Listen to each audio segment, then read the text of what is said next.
This episode of The Young Turks is brought to you by the National Fight Against Drunk Driving. Over the limit, under arrest. Who wants to spend the holidays in jail? Who? No one.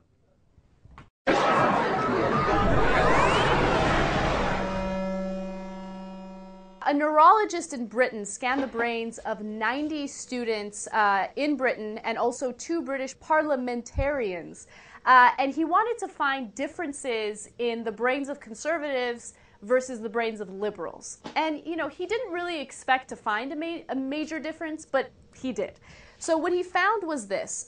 He found that conservatives' brains have larger amygdalas than the brains of liberals. Amygdalas are responsible for fear and other primitive emotions. At the same time, conservatives' brains are also found to have a smaller anterior cingulate. And that's the part of the brain that's responsible for courage and optimism. Right. So first of all, you conservatives are thick-headed dolts. Hold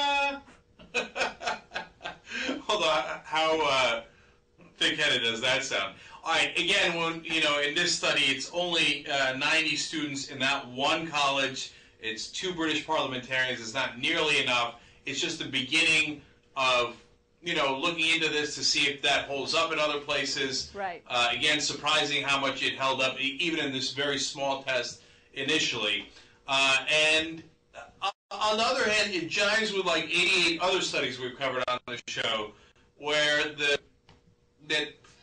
emotions drive your politics more than logic does, right? More than your political ideology does necessarily. Or your emotions drive your political ideology. So, and in those different studies, the one factor that you see over and over that's prevalent for conservatives is fear. And God, as you see it, play out in American politics with conservatives who are like, oh my God, the terrorists are coming, we got to torture them, oh my God, they're going to attack us. And constantly, the Republican politicians not just running on fear of terrorists or attacks, but a fear of the other. It was blacks, it was women, now it's gays. It's, conservative 101. So in that sense, at least the study seems to make sense with what we see in the real world. Right. And, what's interesting is what convinced this neurologist to do the brain scans in the first place. So apparently he was having an interview with the BBC 4's Today Show. And they were talking about the differences with conservatives and liberals, and the host of the show joked, you should do brain scans to see if they have differences in brain structure. And the neurologist was like, maybe that's a good idea. So he actually did it, not expecting to find any differences, and then he did find differences. And so now the host of that show is saying, well, maybe you should scan the brains of people in Parliament right now so we could figure out whether or not they're being honest when they're saying they're liberals or whether they're being conservatives. I love that. Yeah, I don't want to start scanning people's brains to decide which, direction they're secretly going in.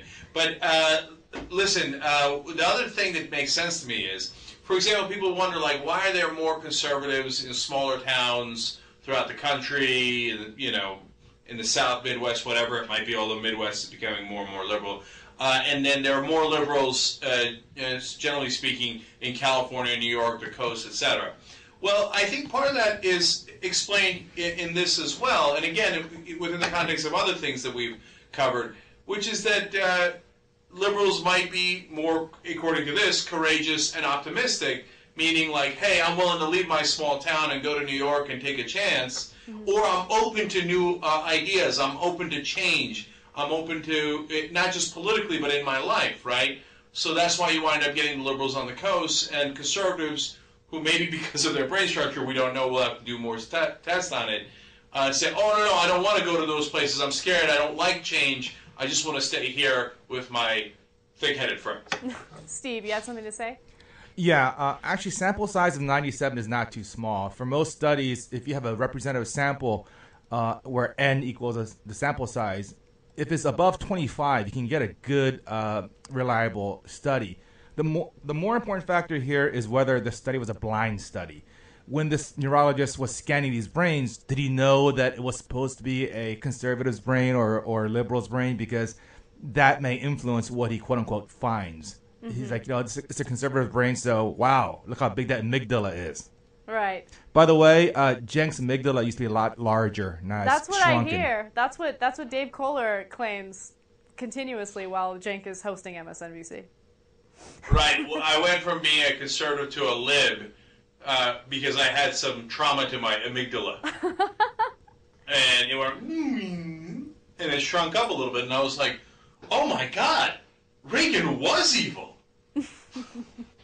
No, but what's interesting is this neurologist is also wondering what came first, the chicken or the egg. So are we born with large amygdalas, or does our political affiliation change the structure of our brain? That's another question that he's posing, which I think is fascinating.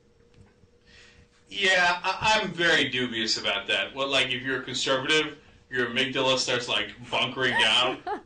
It's like, hold on. And then starts to expand, and then the other part of the brain starts to shrink, going, I know brains change throughout our lifetime, but that seems a bit much to me. Right. And by the way, now that we've dedicated apparently this episode of the Young Turks to methodology, I think the bigger problem with the methodology is that they were almost all University College London students. Right, yes, they were. Anna, you know what's a disastrous idea? Drinking and driving? Bingo. How'd you know?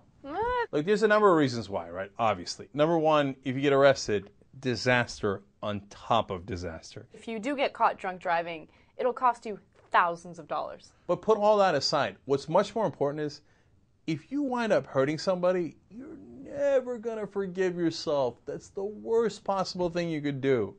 And you think like, oh, if I take a cab, it costs a lot of money. I know, believe me. You know me, I'm cheap, right? But I always think like, what if something went wrong? And my whole life I'd be thinking, why didn't I just take the cab? You don't have to go to any website, and you don't have to enter a TYT promo code. Just do not get behind the wheel after you've been drinking. Happy holidays.